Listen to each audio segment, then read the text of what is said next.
stand for the Pledge of Allegiance.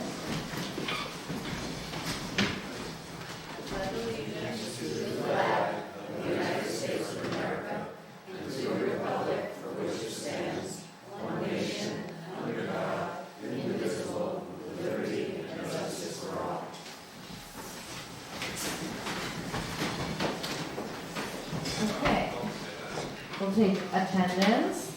Philip Lonis. Here. Sarah Byer. Here. Vicky Starr. Here. Sophie Grant. Here. Great. So thanks everyone for coming. You are invited to join us for what will be a presentation about accessory dwelling units. We are the Shandaken Housing Smart Task Force. We're part of Ulster County Housing Smart Communities program. So Kai Lord Farmer from Ulster County Planning is going to give a presentation along with Luke Phillips from RUPCO about ADUs. We've had some preliminary discussions about, who's going to be here in the audience. I see a lot of planning and zoning and town board members, comp plan, and people who have a lot of knowledge and understanding about our current town code here. So I'm really grateful that everybody has shown up tonight.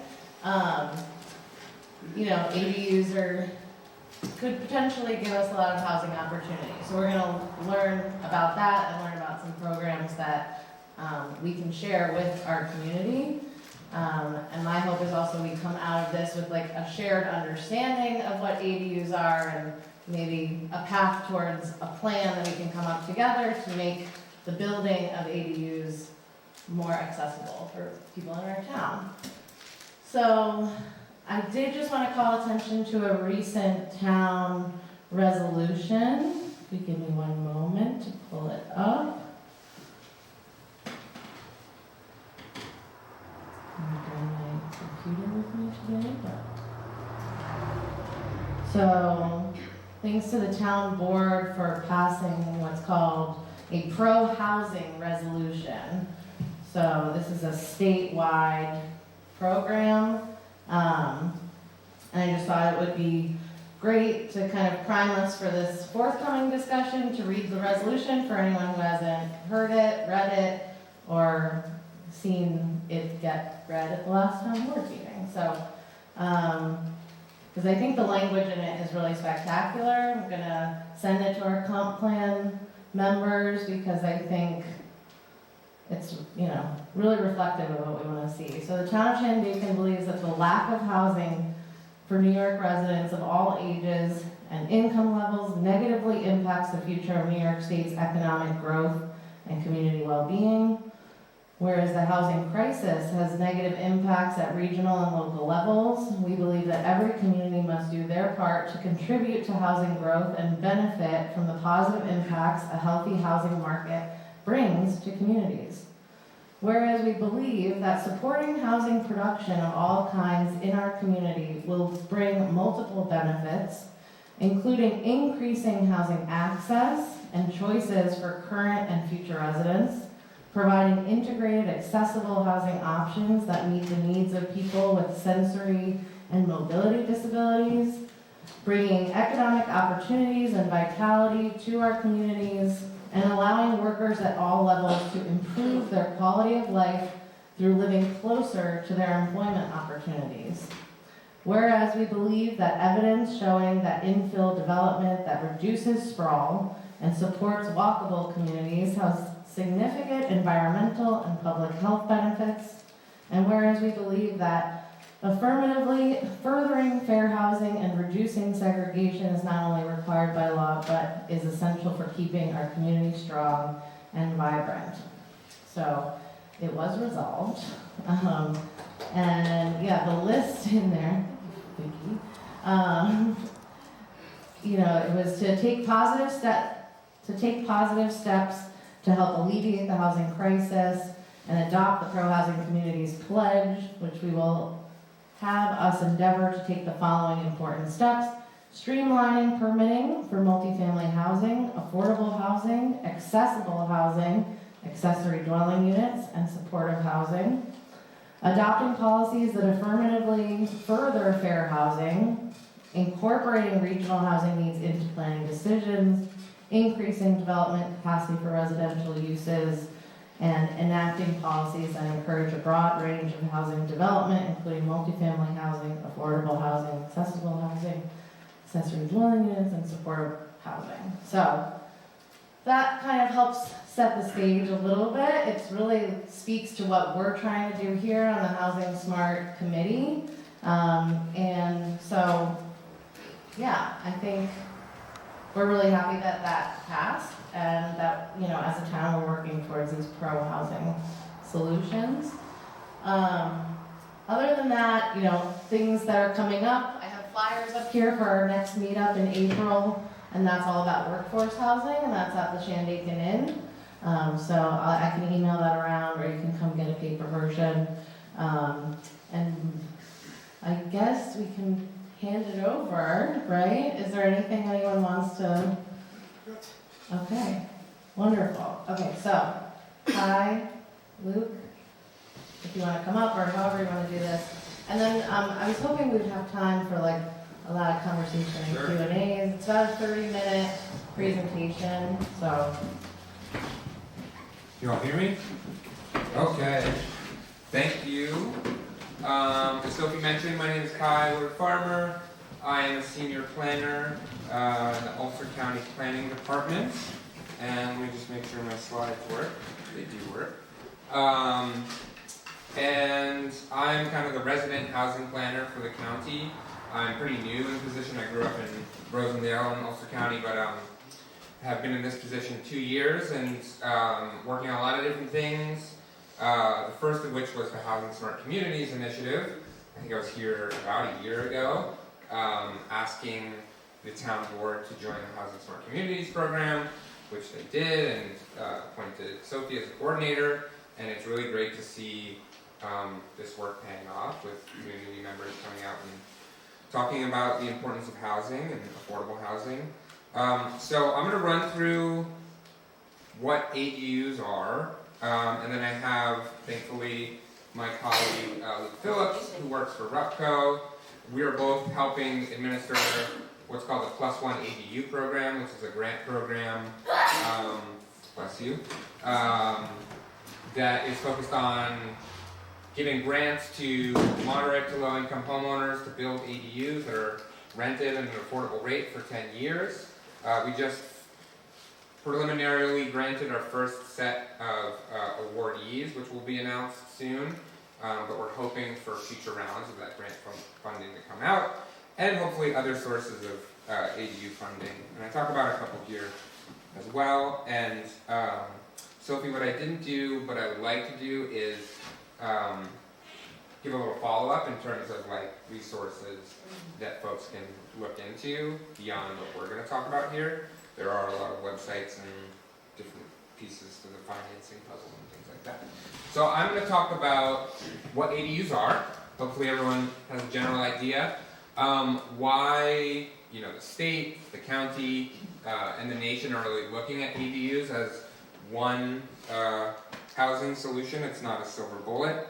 And then Luke, I'm going to pass it over to Luke to talk about kind of the mechanics of if you own a property, is an ADU right for you? What are the things that you should be thinking about in terms of logistics and details?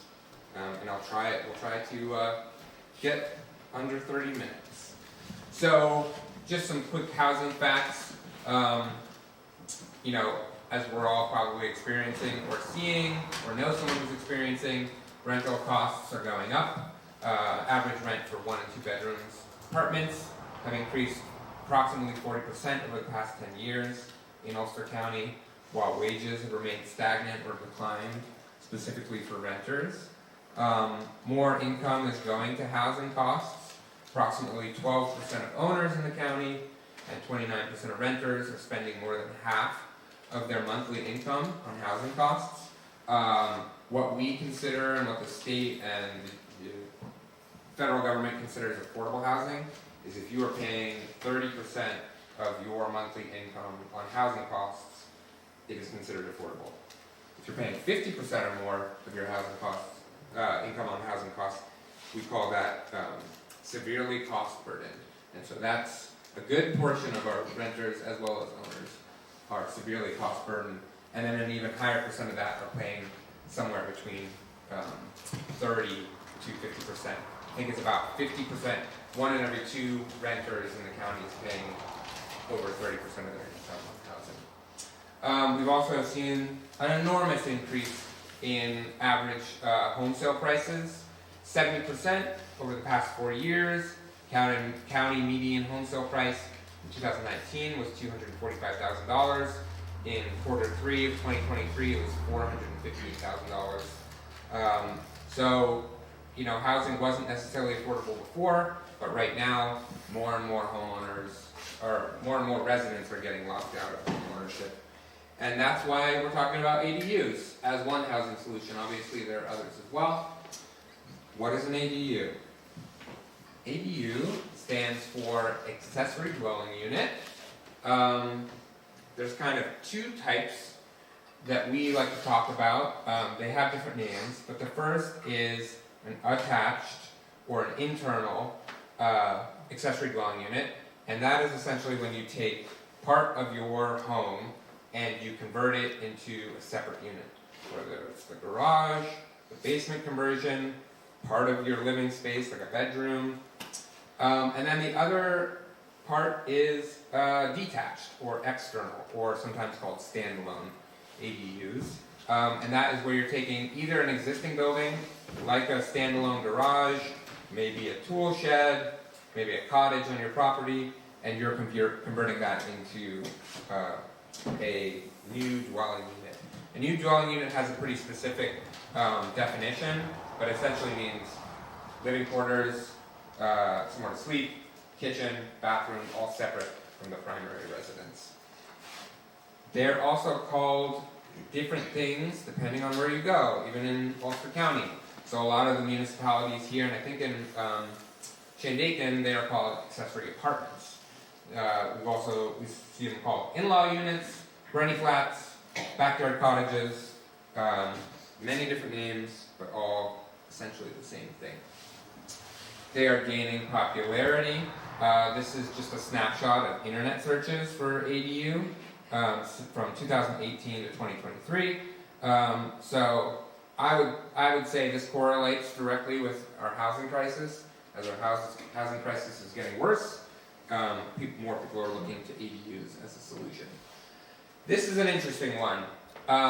So in 1950, the average square footage of a new single-family home, this is not an ADU, was 983 square feet. 2017, it was 2,571 square feet. At the same time, the number of people per household in 1950 was 3.8 people, and in 2017 it was 2.5 people. So we have smaller households living in much bigger houses. I bring this up because, you know, some folks who are not necessarily supportive of ADUs talk about, well, there's not enough living space for my family in a 600, 700, 800, even 1,000 square foot ADU.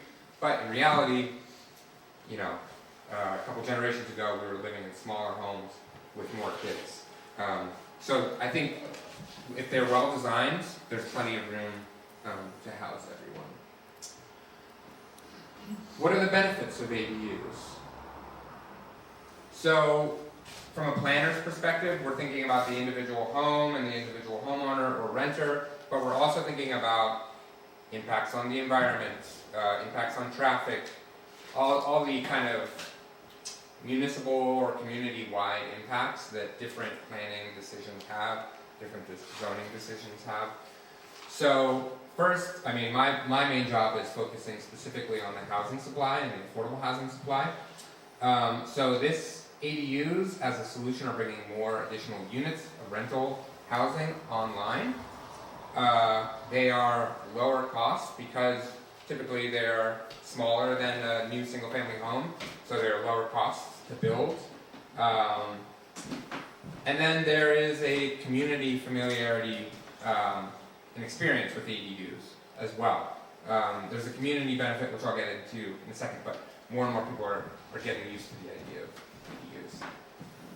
Environmental benefits. As Sophie mentioned in that resolution, we don't love sprawl. It was kind of a thing 10, 20 years ago in the suburbs, and we've kind of tried to move away from that for many reasons, one of them being environmental, but ADUs are typically being built as infill development, and infill basically means you've got an existing footprint of a community, like, say, Phoenicia, but there's big backyards in Phoenicia. Rather than clear cutting and building new homes, single-family homes, you're using that available space that's in the footprint of the community to build more units and have more neighbors. They are also they have a lower carbon footprint and lower energy use, which is a cost savings for the homeowner or the renter. And then there are options for energy efficient prefab units. So whole units that are built and can be dropped in or shipped into a backyard. They're built inside of a warehouse, and they are a lot more energy efficient than a stick-built home that has to weather the elements while it's being built. Homeowner benefits, obviously supplemental income. If you are going to rent it, you don't have to rent it. You can obviously house a family member or a friend and not charge them rent. But if you are going to rent it, it's supplemental income, especially folks who are on fixed incomes. This helps them pay their property taxes, as well as provides housing for someone. There's also a community building benefit. You've got more neighbors, you've got a neighbor next to you, you go away for a while, they can take care of the cats and the dogs, vice versa, versus having to drive 2 miles to your neighbor's house every time you need something from them. There's a pretty strong emphasis on support for the elderly. A lot of the folks who are on fixed incomes are older. This gives an opportunity to provide elder care support and also supplemental income for an elderly homeowner. And it also increases home values over time. Community benefits, increased foot traffic in the neighborhoods, intergenerational housing, which I was kind of talking about, and then helps prevent displacement of residents. So maybe you can't afford your rent at the rental that you were paying for anymore, but an ADU is probably cheaper to rent and might allow you to stay in the community. Here's just a quick benefit or chart of the benefits in terms of your greenhouse gas emissions over time. On the left, you may not be able to see here, that's an 1,100 square foot home versus a 2,262 square foot home, which is kind of the standard there. And so you can see pretty big cost savings of 36% on energy use and carbon footprint over the lifetime of the building. So I would hate to say, or I can't say that there's only benefits to it. It's a cost benefit. There are things that you also need to consider in terms of drawbacks of an ADU as a housing solution. I think it's a very good one, but there are lots of communities that are not supportive of ADUs. I'm glad that Shandaken is considering this as a housing solution. Some drawbacks for the housing supply are that they are really focused on smaller families, which we have now, but this won't accommodate a 3 or 4 or 5 person household. It really is for single or a couple. It's also focused on the rental market and not home ownership. ADUs specifically have to be within the same lot as the primary residence, so you can't split an ADU into a separate lot. I mean, you can, but it's an entirely different process than for ADUs. Environmental drawbacks, this does focus on the new housing stock rather than rehabbing existing housing stock, although if you are using an attached unit, so if you're taking part of your home and you're converting it into an ADU, there's obviously a benefit there.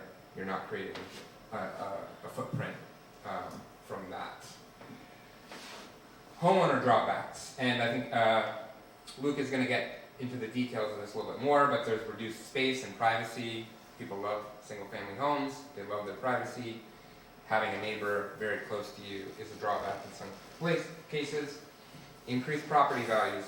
Or property taxes, property values and property taxes. This is an important one to think about. There is actually a couple bills right now that are hopefully making their way through the state Senate and Assembly that would give a tax exemption for folks who put ADUs on their property, but your property taxes will increase. So that's a serious consideration before you want to build an ADU. And then community drawbacks, potential increased traffic, and then this doesn't really focus on emergency and supportive housing. This is a solution for rental housing.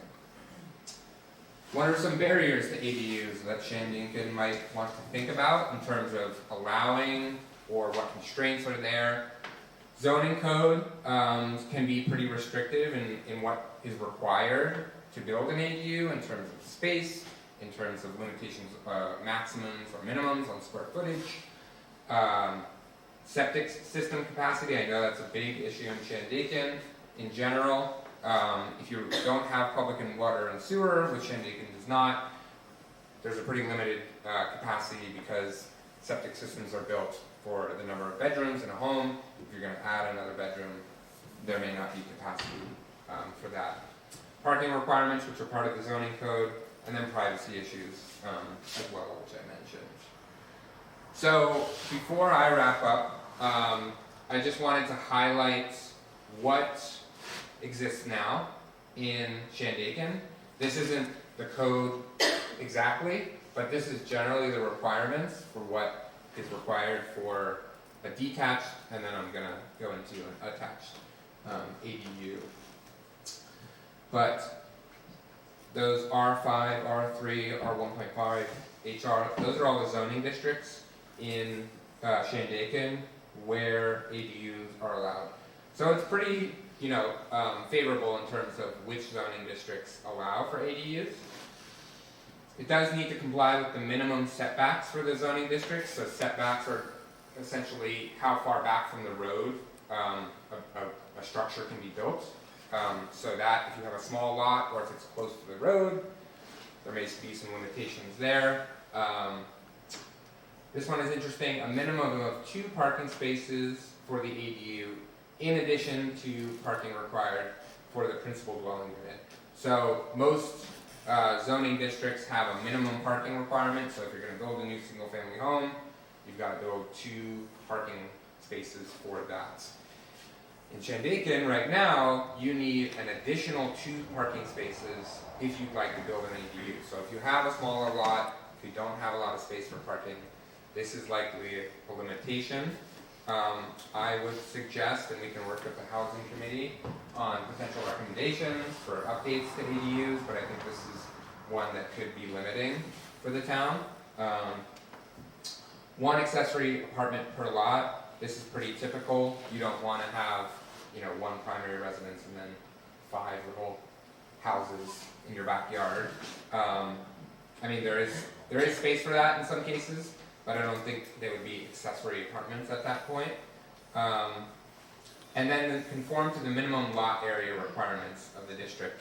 So lot area requirements, and I know I'm getting real nerdy here, basically say on your lot, you can only build on a certain percentage of that. And so if you have a small lot and your house takes up a lot of that percentage, it may be a limiting factor for building an ADU on your property. Attached, so these are the internal, if you want to convert your garage or your attic or your basement, there's a lot more requirements which make sense. I'm not going to go through all of them, but an interesting one is that the dwelling is or will be owner occupied, which I don't think is a terrible thing, so they're not turning into rentals or Airbnbs, but may be a little bit difficult in terms of enforcement.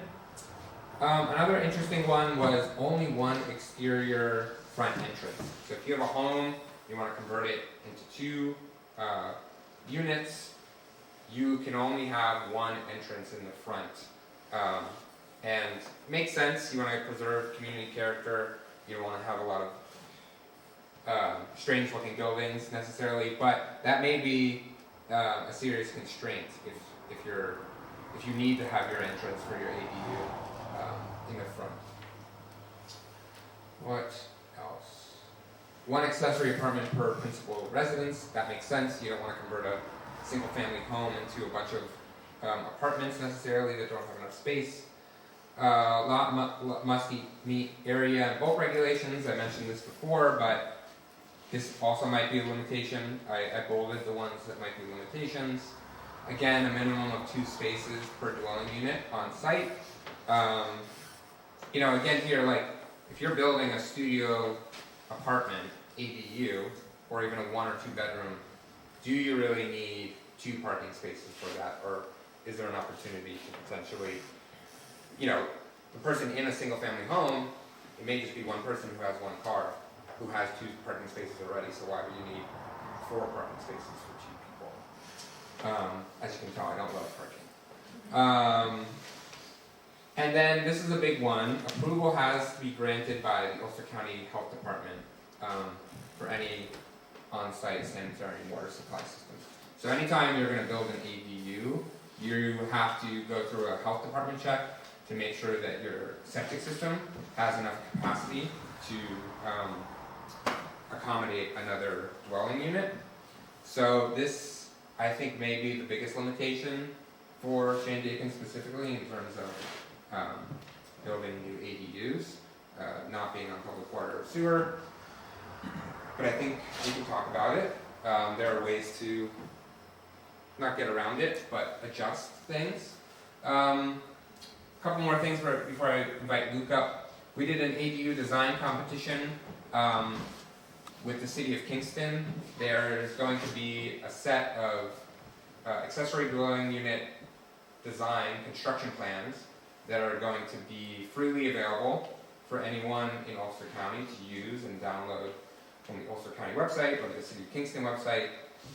This eliminates, you know, $8,000 to $10,000 that you would have to do to go out and design, work with an architect or a contractor to design. So there are other kind of pre-designed ADUs, but this one is specific to Ulster County, and we're paying for it and providing it free. So I'll share that information when it's ready with the Housing Committee, and then everyone else can share it out. This is the Plus One Home program. I mentioned that up front. We've got 14 initial awardees. They have to be rented at an affordable rent for 10 years. They cannot be used as short-term rentals. And hopefully we're going to get some more funding to provide more grants for folks in the future. Anyone in Shandaken apply? We had a couple folks in Shandaken. Yeah. I cannot share the official awardees yet. Hopefully that wasn't too long-winded and too meandering. I think we're going to have time for questions afterwards. I'm going to pass it over to Luke to talk about considerations for the ADU. You just press down. Thank you. I decided to invite the introvert to speak. Now he has no hand to speak with, so this will be fun. I'm Luke. I worked with RUPCO for about a year. I'm their site foreman. That title doesn't really explain exactly everything I do. I've been in the building trades for almost 20 years. So this is kind of, I'm lending just guidance to the people that we're dealing with the whole the Plus One grant. So I'm just here to talk about some of the things we're experiencing with the ADU process. Kai spoke to some of them, but some of the things you want to look at right off the bat with your ADUs is what is it going to do to your property taxes and your privacy. These are a couple of the bigger drawbacks or things to just consider. Your property taxes are going to go up. You've added something to your property. Your municipality is going to want money on that. But you are going to see revenue from this dwelling unit. And hopefully that will offset your property taxes. Hopefully it will help if you have to take any extra money out. But, and hopefully you'll see a little bit of money at the end of the month to help you offset these costs. Privacy and access. As Kai spoke to, you are going to have a neighbor by default. This person is going to be living close to you. maybe in your space, maybe next to your space. These are things you have to think about. You know, are you a people person? Is your dog like this person? You know, things like that. You know, these little things are going to come up. I was looking at this slide and trying to think of the linear path that you can think about this, but I don't really think there is one. You know, it's kind of a circular thought process. You know, first and foremost, I think you're going to have to think about what type of ADU is going to suit you. Do you have space within your home that will be conducive to an ADU? Or do you want to build something freestanding? Do you want that separation from somebody? Do you want something that, you know, you can really control the look of in your property? So you're going to have to then design for those things: privacy, access, all of those things that Kai was speaking to, all of the requirements that you're going to have to hit. And then we come back to the idea of property taxes. What does that mean? What are your taxes? How much are they going to go up? Will there eventually be a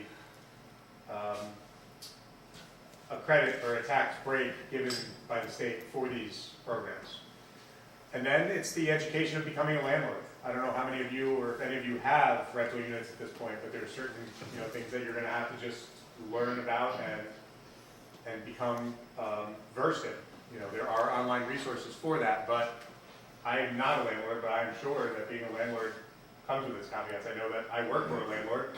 We house hundreds of people, and it's got its elements every day. So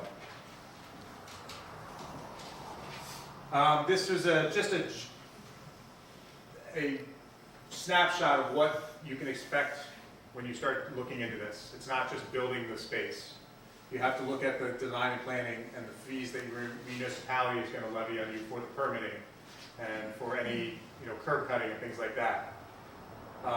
Then you get just into the nuts and bolts of the construction and the finished materials, bringing you up to a very wide-ranging average cost depending on attached or detached.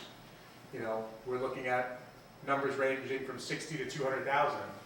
Those numbers are going to be driven by what you want, how you want it finished, what do you want it to look like, what comforts you want to offer, what levels of efficiency you want to, you know, have. New York State is pushing to become a very electric-driven state. You know, you're going to want to look at insulation values and things like that to make sure that you're building something that's efficient to run and not cost prohibitive to run.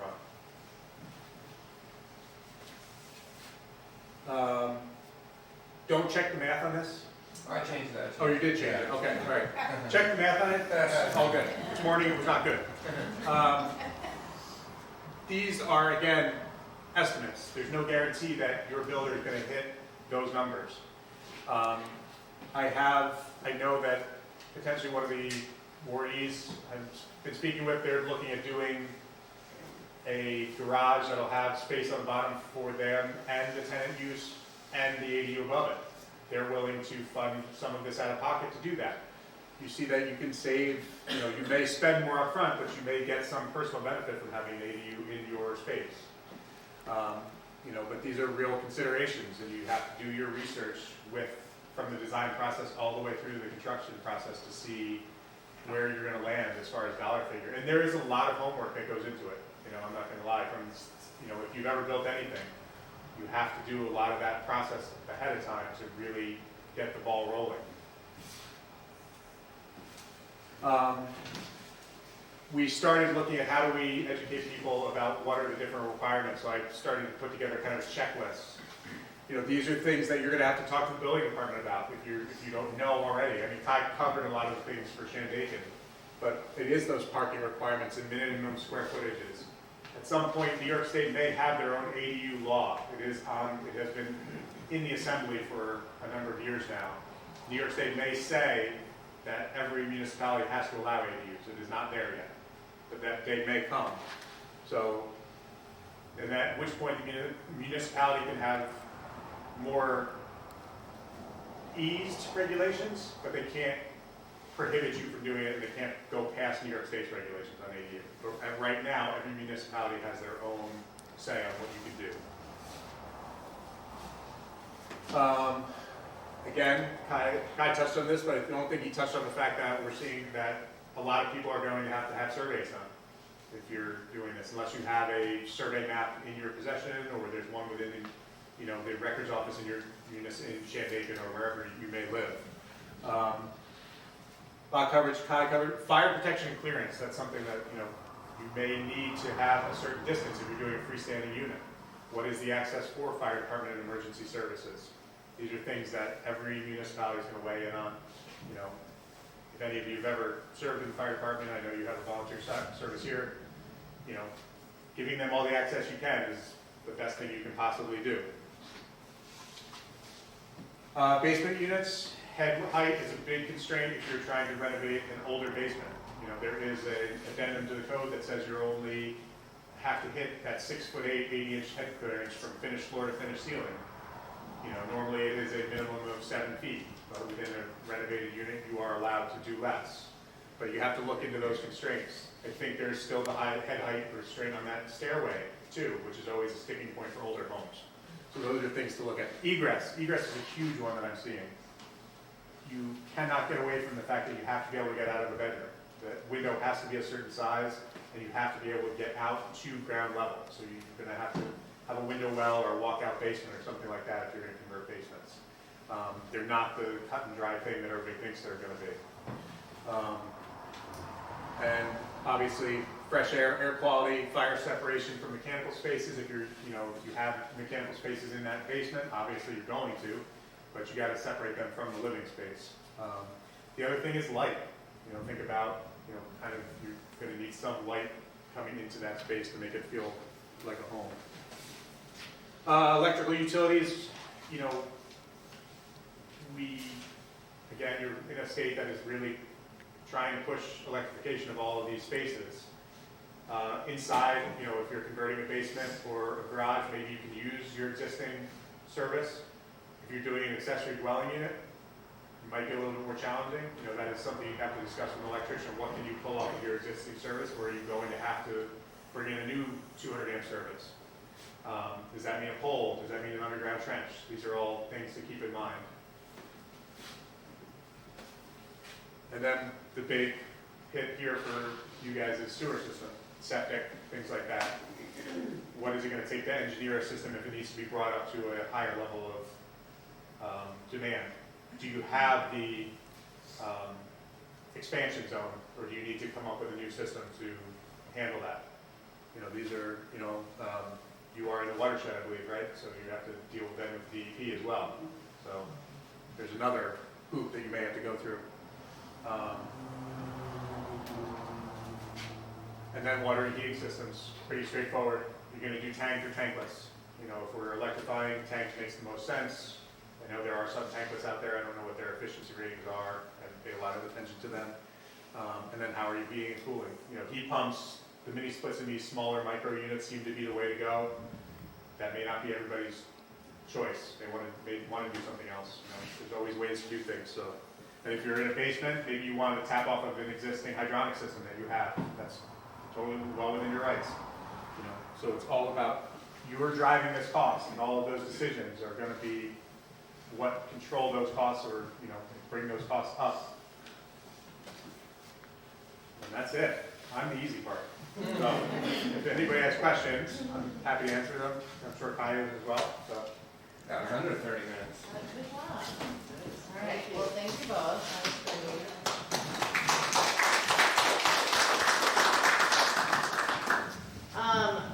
I know we have like people coming from different areas of interest, or maybe I just begged you to come, so you came, so thank you. But are there any questions for either of these gentlemen? Thank you for that.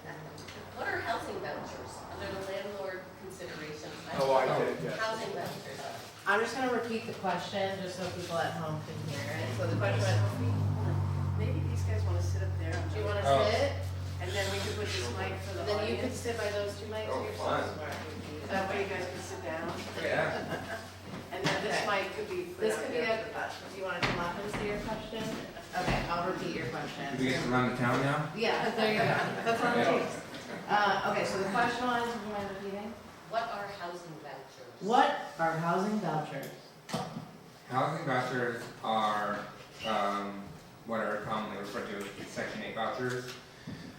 So that is you are guaranteed a certain level of income. If someone makes under a certain amount of money, they get a housing voucher from Housing and Urban Development, it's a federal agency.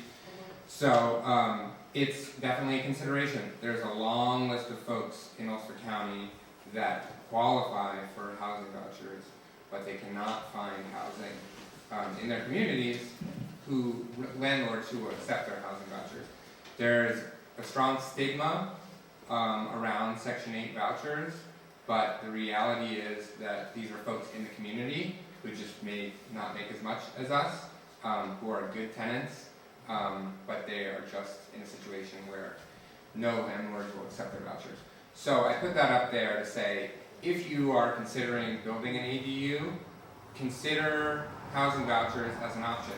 It's a guaranteed source of income. You'll never have to worry about whether your tenant is going to be back on their rent, because it's essentially guaranteed. That is what a housing voucher is. Does that answer your question? Thank you, yes. Mm-hmm. I saw another hand, yeah. Is this presentation available Is this anywhere? presentation gonna be available? Sure. Happy to share it with you, and then you can share it with. I can send it around to everyone via email. We're also recording, so this will be on YouTube come tomorrow. But yeah, we can get the presentation circulated. Okay? Now, is Shandaken a leader here, or is every one of the towns in Ulster County doing the same thing? Are other municipalities doing this? I mean, there's been other ADU presentations in other municipalities. Yeah, we did Where one. do we fall? You are right in the middle of the pack, I would say. I'd say a leader in community interest in ADUs. I think I did one other presentation in town of Saugerties. But you have joined the Housing Smart Communities program. There are 12 total municipalities that have joined the program. You've got a very active housing working group committee, Housing Smart group, so somewhere in the middle. And a lot of my job is to help support Shandaken in whatever way I can to push these things forward. Does that answer your question, John? Does that answer your question? Was that what you meant? Well, I would just make a comment that Shandaken would seem like at the very bottom of the list of potential. I mean, in terms of where your ADU regulations stand right now, they're not terribly restrictive. I think there's ways to improve it. There are municipalities in Ulster County that do not allow ADUs at all.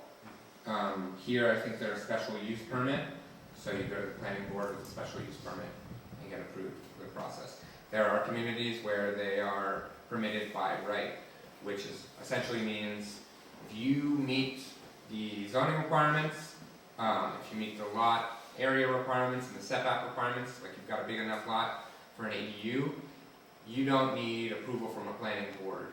All you need to do is go out and pull a permit from your building department and you can build the unit. That's kind of where we hope most municipalities are going. It's not just you can build it anywhere, you meet the requirements, but it's not a guess whether you're going to get approved by the planning department or the planning board or not. It's essentially your right by right to build a unit. I'm thinking the vast majority of building lots with a house on it are under code. They're less than an acre, and there's no room to put anything else. Plus, the amount of transportation is very limited. It's the last place you would want to live if you didn't have a car. Way to sell our town. I don't think I agree with that. This is probably one of the best places to live. It's a good point, though. I think there's ways to consider how to potentially make it easier for like the hamlet, it's not up there, the H's or hamlet districts. So how do you make it easier to build in the established communities like Phoenicia, where there is less space? Maybe you don't need to meet the lot area requirements. Maybe there's ways to waive those requirements so that if you have enough space, but you don't necessarily meet the zoning code, you can still build an ADU. Amy? I have a few questions. Thank you to our guests. This has been super informative. The first, in your presentation, you mentioned that an ADU can only go on your primary residence's lot. I'm a local realtor, and I've been involved with the sale of many homes on double lots. And so my question is, if that is the case for somebody, and let's say hypothetically their own house is on a smaller lot that even with an area variance just shouldn't have another dwelling on it, too small, but they hypothetically may own an abutting lot that is very ample, would they potentially be able to apply for some sort of variance if they wanted to apply to one of these programs? Because ADUs are very worthwhile for a platitude of reasons, and if not, would they just have to build a tiny house? I mean, what do you guys think? There's a process to combine the lots. I'm experiencing that with someone that I'm working with right now, that exact situation, and the municipality has laid out the path for her very simply that she can just combine the lots so that she has one lot and will be able to land her ADU now on that one lot. Great. So. Part two, this is more of a comment, but I'm a local realtor, as I mentioned. I'm based here, I sell all over the place, but Shandaken is at least a third of my business. And I know many of you in the room, but to those who I know and to those who don't know me, I can help you, if you like, weigh in on potential resale down the line. If you were to do this, what you can expect it to do to your home's property value. There is a great demand for this sort of thing, not just for rentals, but also the work from homers look for these. Plenty of people that need to take their elderly parent in. There's a lot of demand for this, and it's very situational, based on what you have and what you want to build. But I get calls all the time, if I do this to my house, when it's time to sell, what'll it mean? I can help you with that. Anybody that wants help, talk to me, I'll give you my email address, we'll talk. Thank you, Amy. Just to the second point too, about if they have two abutting lots, you know, ADUs are smaller, new freestanding ADUs are something that you can put in your backyard. But part of the reason I like them too is, as I was showing before, you know, in 1950, the average new single-family home was under 1,000 square feet. So it kind of opens up this idea that I could buy a small lot and I could build a home that would be considered an ADU by a size standard, but it can still house a family, you know, 2 or 3 person family. So it's just, for this hypothetical situation, the person could also just build a very small unit on the abutting lot, and that would create other opportunities to rent or sell.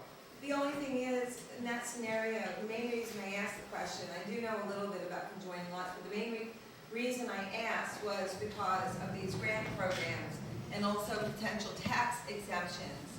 And I think in light of the building costs, which are not cheap, it is going to be very important for people to get these incentives and grants and such.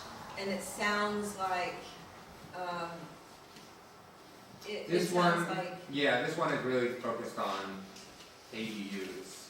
Exactly, which have to be on, The same lot. yeah. So who knows what comes in the future. Yes, Art. Yes. I've been a landlord in Shandaken for 15 years, and I only rent to local people, and I rent for affordable rent. any short-term rentals. But I see a lot of issues. How are you gonna do this on a 1.5 acre lot, which is our zoning, to have the setback 50 feet from the front and rear, 25 feet from the sides, 100 feet with the septic field from your well, and there's not enough land to make it happen. And the primary question that I would like to know is, a lot of older people will be doing this for an additional income. How is it handled if you sell it and it's not your primary residence, this affordable house, on your capital gains? How does the government handle that? It's 28% capital gains now if you're a landlord and you sell it in New York State. How does this affect your primary residence? That one might be above my head. Are you yeah, are you asking about specifically the grant program? No, I'm Like the asking. capital gains on, you get a grant and then, No, forget the grant. No, you're saying when you actually go to sell the home, that's gonna have an impact on the taxes. They ask you if this is your primary residence, Mm-hmm, and you say, yes, the house is, but the rental isn't. mm-hmm, And you don't get an exemption when you sell it on a rental. mm-hmm. So I'm wondering how this is gonna all pan out. What I'm trying to say is the profit you're making gonna be given away to Uncle Sam if you sell the house? yeah, I'm gonna get back to you on that one. I don't have a clear answer for you, but I would say, with a rough guess, that it is, even though it's rental property, if the main use is still a primary residence, it's not considered, or in the tax code, it's not a Well, it's 411. not your primary residence. Okay. Well, I Well, if think it's- you're bringing up an interesting point, which is you're creating a residence for somebody else, so now how is that impacting how other people, Uncle Sam, considers what your primary residence, where does that start and end on the property, right? That's a great question. I don't know if anyone has thoughts on that, but I think taxes overall are a big consideration for this, as you pointed out, Luke. If your taxes are going up, how are these numbers gonna make sense? I think there's incentives that I hope that we can talk about in town for our local, ways that we can help offset. But that might be a bigger question than we can answer right now. To add to that, in the Housing Smart Communities program, there is an existing tax exemption that Town of Shandaken could pass, which is, it's a tax exemption of 421F, which is a tax exemption for improvements to 1 and 2 family homes. And it's with all tax exemptions, well, with most tax exemptions, it's not forever.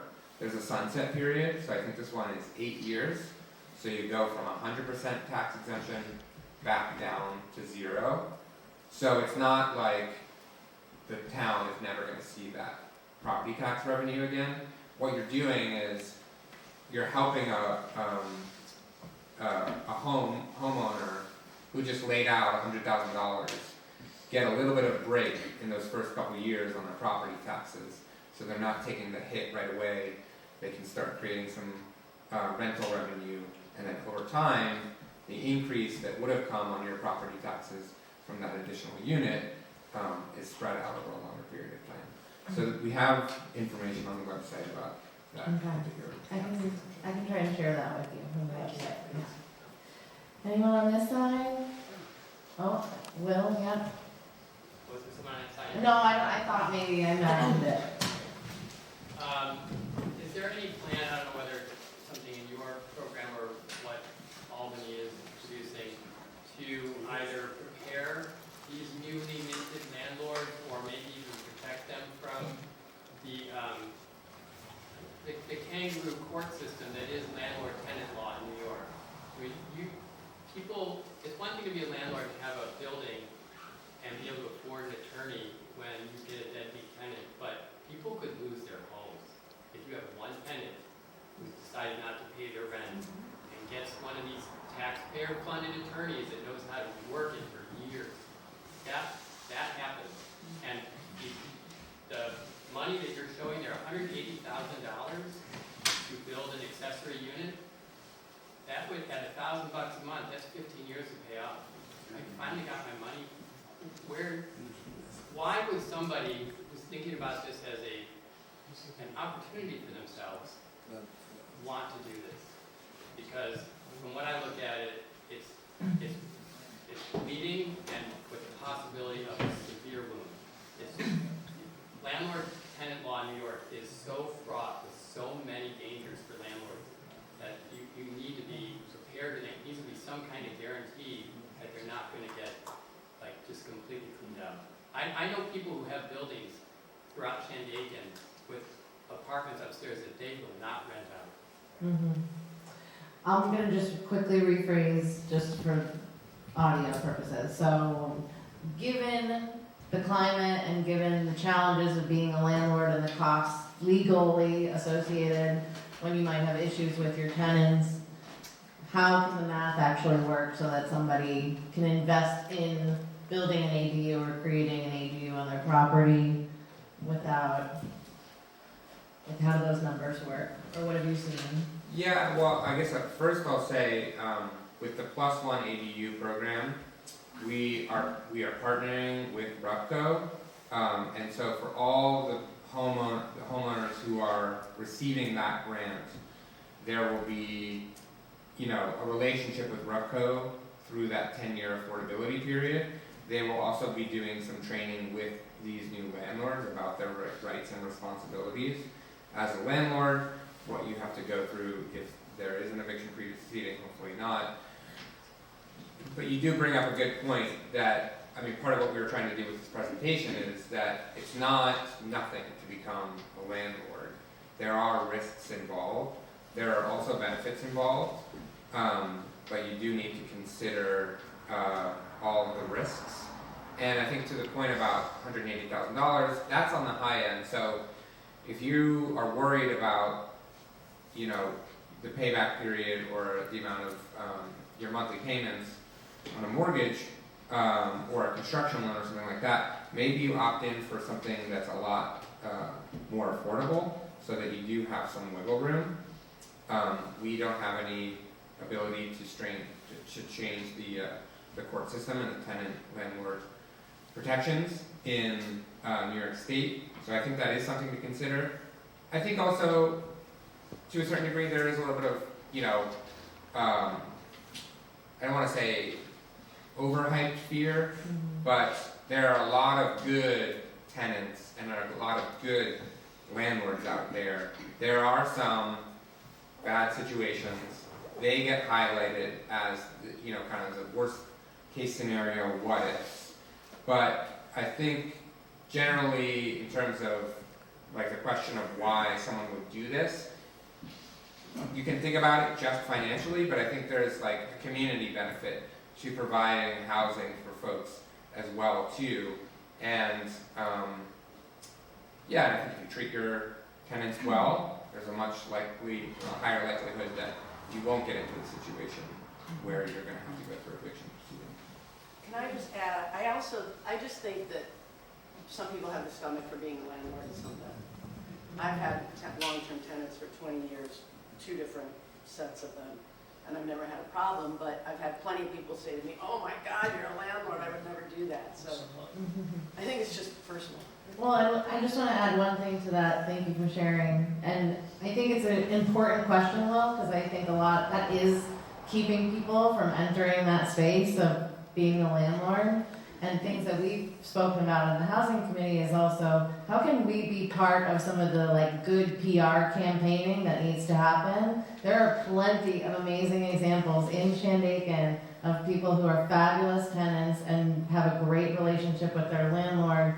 And as Kai said, there's terrible examples, and you can say that about any given situation, that there's a good end and a bad end, and these extremes. It's like if you go on Yelp, you're only going to see the worst review and the best review. You're never seeing what is the bulk in the middle. And there's plenty of good bulk in the middle, and we want to see more of that happen. But, it's not to minimize the instances where something outrageous happens and somebody can lose their home, but It's not. it's not the norm. So I think if we can all be part of sharing the positive stories, and maybe one day you'll get like a survey from us to share a positive story that either you or somebody you know is experiencing, because we really do need to kind of spread more stories about rentals, long-term rentals here, because that will help change perception. You know, a lot of this is kind of like directed at senior citizens, low and middle income residents of town of Shandaken. And for the most part, when you are gonna look at an accessory dwelling on your property and building a new house, there's gonna be a lot of costs to that. So are there grants to help in the beginning that they don't have to pay back if they keep, renting it for 10 years? Yeah. I mean, what is the benefit from somebody that's trying to recover some money, pay their taxes and keep abreast of the inflation process, if they've got to spend like $150,000, where they're going to get the money, $200,000 to build something or renovate something, and then how many years out are they even going to realize a profit on it, other than maybe paying the inflated tax rate based on the new property? Yeah. So the question is about programs and opportunities, which one of them is this +1 home program, which there are certain qualifications and criteria that an applicant needs to make. But I think it was up to, was it 100 or 150,000? What was the total? For the grant For amount? that grant, Yeah, so that was, it works out to around $110,000 for median income homeowners. So we don't wanna have folks who are making $300,000 a year apply to this grant. So median income homeowners receive up to $110,000. What's the median income for the town of Shandaken, I do not have those numbers. This was okay. It's between $800 and $1,000. Oh, no, the Monthly, annual. Oh, the income. I know we have them on our on the snapshot, but. I'm also going to share it out at the I end. know it's not that high, I think it's like 20-something thousand. We have it somewhere, but keep talking. I'm sorry. Yeah, I'm going to share out a couple other, they're not grant opportunities. I mean, I think to your point, this is why the state created this +1 ADU program, is that we are in a housing crisis. People aren't building enough housing that people can afford. And so how do we create more units that are affordable to folks, and how do we also benefit, homeowners who may need this income? There is a Freddie Mac program that I'll share information about where you can borrow against future rental income. So there's no upfront cost really to you. They will look at how much they think you can rent your unit for, and you will borrow against that much. So you're not gonna take out more than you could be able to pay back. I don't think there are enough options out there, and I think the other thing that RUPCO and the county and other municipalities are trying to do is figure out ways to lower the cost of building ADUs as much as possible. There are a couple of cool prefabricated ADUs that we're trying to get online and in the market in Ulster County, but it's a good point. I think, again, look at the risk, look at the numbers. It's not going to be for everyone. If you do the math right, I think it could be a benefit for a homeowner. I also wanted to say one other thing. Sorry to take up so much space, but back to the tenant. Another idea potentially for Town of Shandaken is that Village of New Paltz has a tenant-landlord relations board that is run through the town, and essentially it is an opportunity for landlords and tenants, when there are disputes, when there are situations, that they can rely on the town or this board specifically as a resource to resolve potential conflicts between tenants and landlords, rather than having to go directly to the courts. It's another resource that a landlord or potential future landlord could rely on if they wanted to build a unit and they were worried about getting caught up in the courts. This community-based opportunity to resolve conflicts. What was that called again? I think it's called the Tenant Landlord Relations Board or It's like Committee. mediation.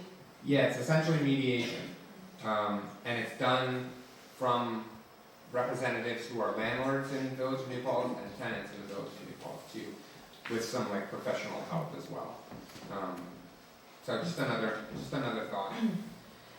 The area median income, excuse me, in Shandaken, so family of one, and I think this was from 2019, right? So this has changed, but. Probably gone up a little bit.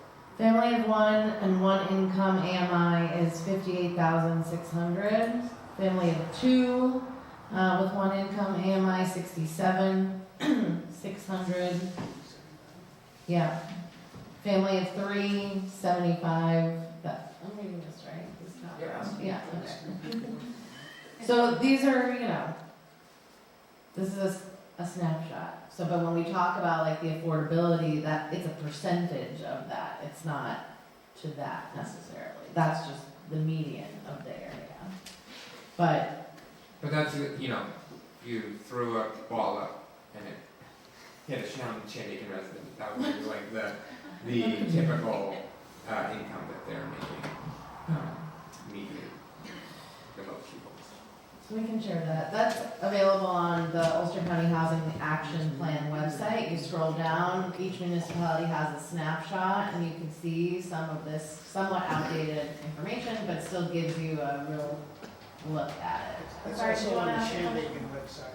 Did you want to ask anything before you No, I went? was just gonna comment, I am the landlord, and we had one tenant for 21 years, we had another tenant then for 14 years. We've had really good luck with ADUs, we didn't call it an ADU. Sure. And made it into two-family, and it's been a really healthy, wonderful thing. It's afforded us a lifestyle that we like, Yeah. and so I highly recommend it, and the housing crisis does worry me. Yeah. Thank you for sharing that. That's great. Yeah.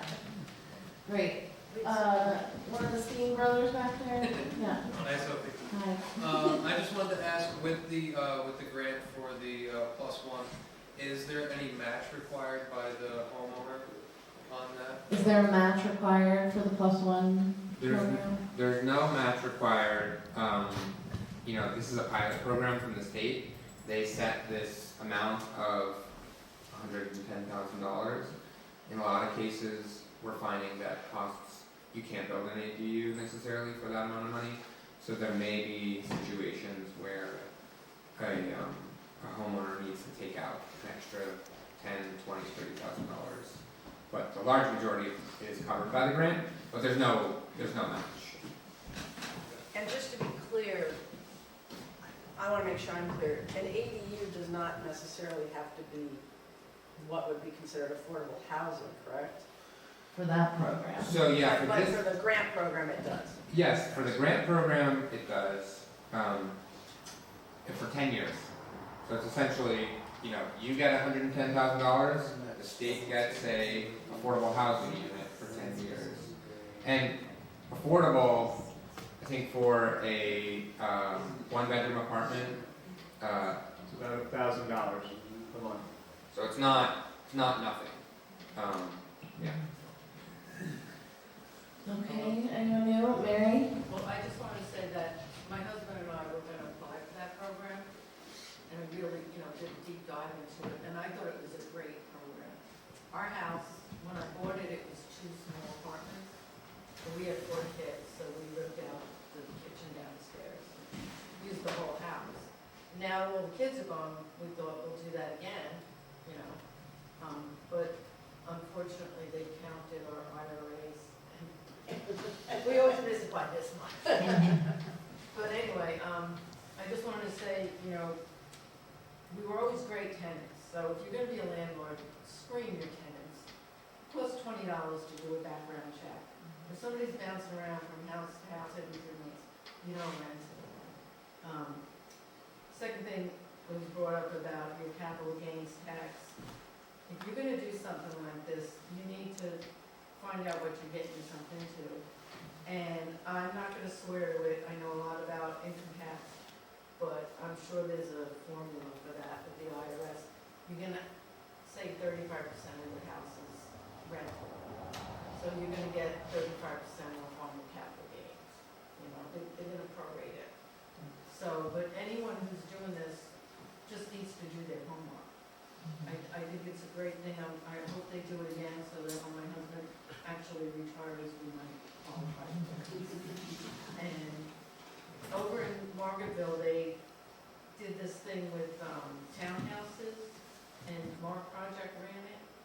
And it's a great place, and I think people should look into how that works. I believe they're homeowners. I could be wrong, but, you know, they're good neighbors. They screen the people, it's a nice place, and low income doesn't necessarily mean bad. Right, thank you for all of that, Mary, I appreciate it, yeah. Do you know if this is being done in any other counties, since you keep referring to the state? Do you know how many other counties are looking at it? The ADU program? Yeah. So I think in round one, we were the only county that applied. A lot of other, like, municipalities applied. So, let's see if I can remember. Ithaca, a lot of communities in Westchester, Dobbs Ferry was one of them. New York City, there was a couple in Long Island. Yeah, so I think there was about 10 municipalities that won the grant. But the state is looking at this as So something this is- doable? This is a pass-through program. So we, the county, applied, proposed with REPCO to receive the funding. Yeah. We administer it. REPCO, for all their work, including Luke, get a small percentage of that, but then the rest of it goes to grant recipients. Sarah, you have a question? Yeah, I have a couple. You could take your pick, I guess. We know we have a housing crisis, so when you see restrictions relaxed or adjusted to allow for this, do you really see an increase in people using it? And then, can you move into your own ADU, like if you want to downsize? And also, what in the design that's free did you look for, and why did you guys pick that one? Okay. I think I remember them all. Good question. So, Can you yeah. sort of reframe the question as you Sure. answer it? So the first question was, part of the debate about housing supply is supply and demand, and there isn't enough supply, and so the limited supply is getting bought up, and it jacks up prices.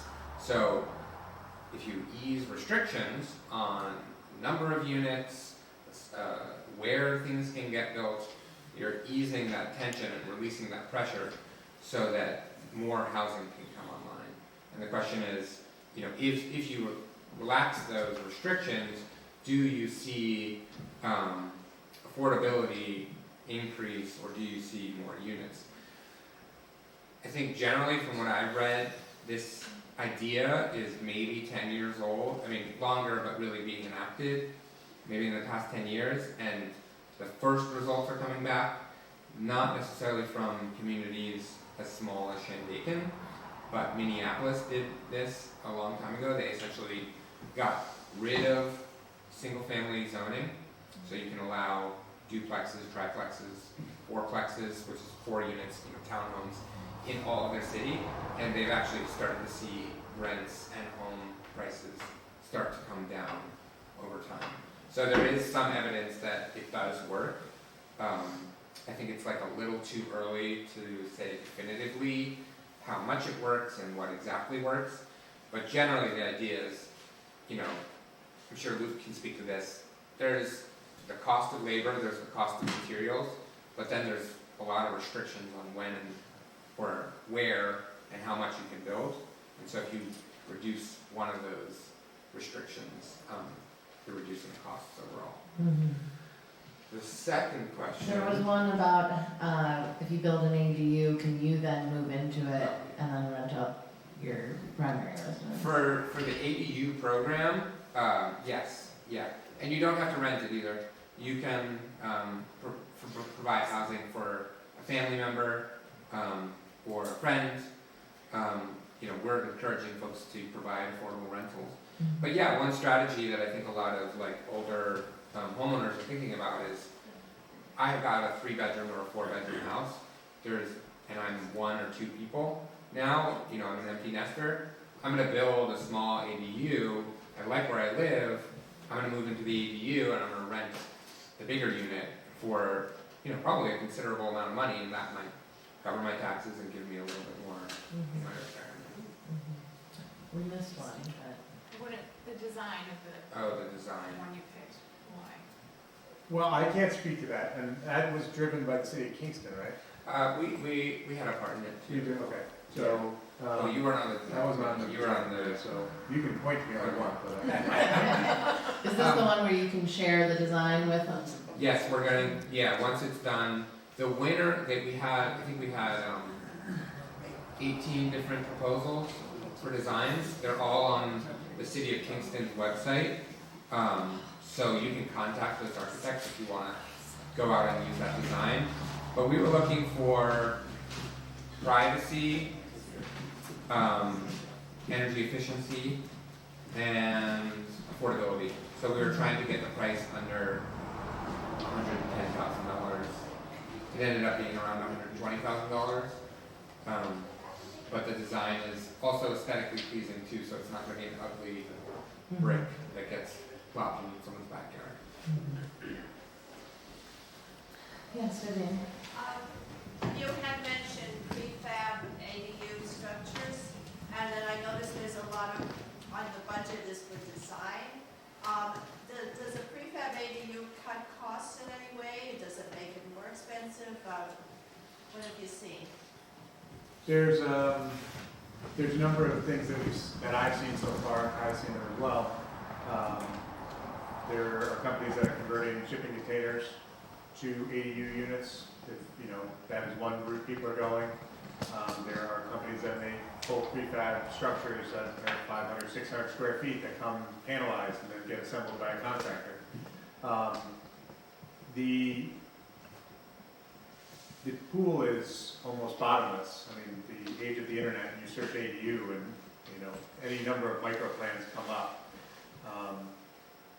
We are seeing a number of people look at those 4 options, whether they be micro-sized modular units or, you know, dedicated things that are sold as ADU units. So, you know. Yeah, I think generally the idea is trying to make them more affordable. So a lot of the websites, you go on, you say, I want a 1-bedroom, I want a 2-bedroom, I want a studio. And like the designs are pretty set, and so there's no design costs really there. You're just saying what type of unit you want. So that eliminates the design costs because it's kind of pre-made for you. And then I think the other thing too is, you know, there is efficiency in assembly. If you're building all of the modular pieces of a wall and then they get shipped somewhere and then you have a contractor put it together. So that's the other hopefully efficient, more cost-saving measure associated with prefabs. There are also ones that are fully built. There's one that we went and looked up at in Tannersville that fit inside a shipping container, gets shipped to your house.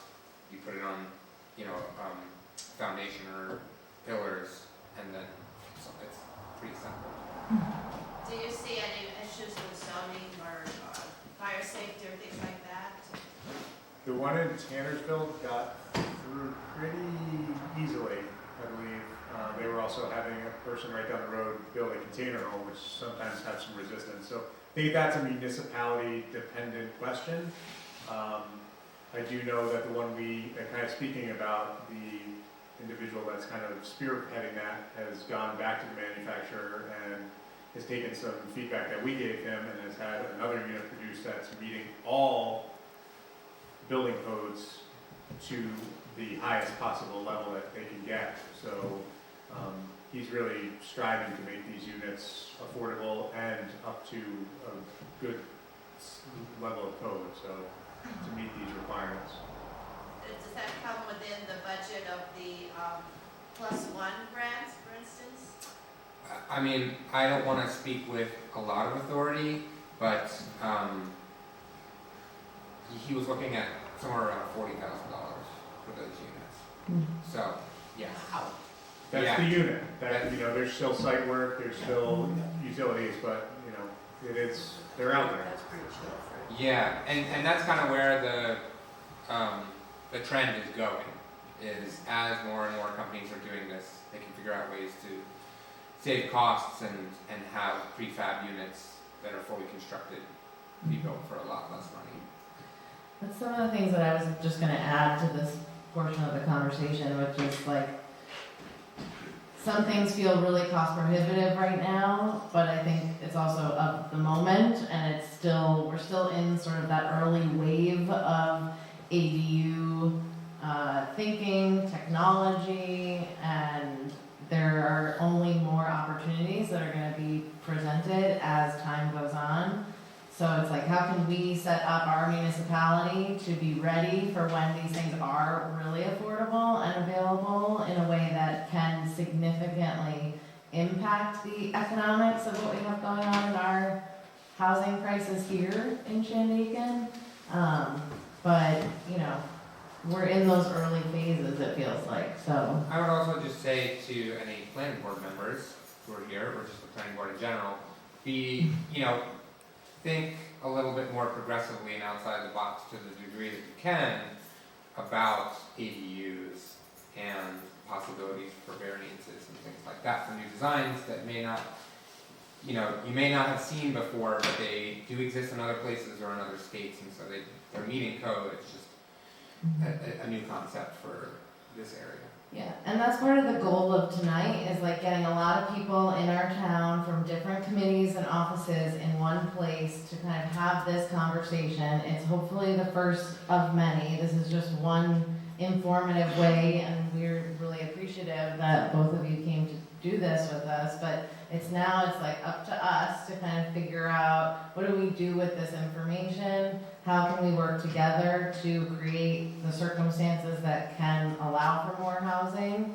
And, we all know that the zoning code is somewhat old. So hopefully we are embarking together on a project that can, even piece by piece, even if it's not a full overhaul, look at how we can create more opportunities for housing here. Because I think the frequently asked question is, why do we have to do this here? Why does Shandaken need to create affordable housing?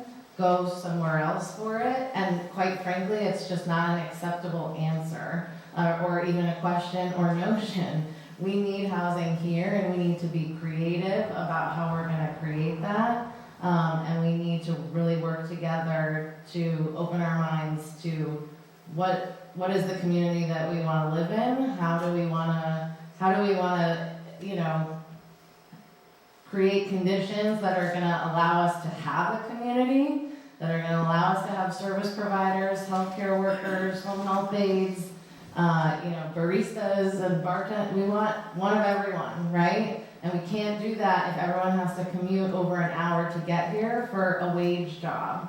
We need to create all levels of housing for all levels of income, and it is partly our responsibility to do that in a way that works with the character of our community and the challenges that are unique to us here in this place. But it's not something that we'll do overnight, but this is just one mechanism that we can explore together to alleviate that burden. So I'm sure there's plenty more questions. I want to be respectful of these two gentlemen's time, of everybody's time. Thank you for coming. We will circulate the presentation, any other resources, and if you have more questions, I'm sure we can stay in this room and discuss and pepper you with things. Maybe if you don't mind, I can also share both of your emails if people have follow-up questions after they review the presentation. But thanks everyone for coming tonight. Check this out on YouTube tomorrow. But thank you for making a trip here. We really appreciate it.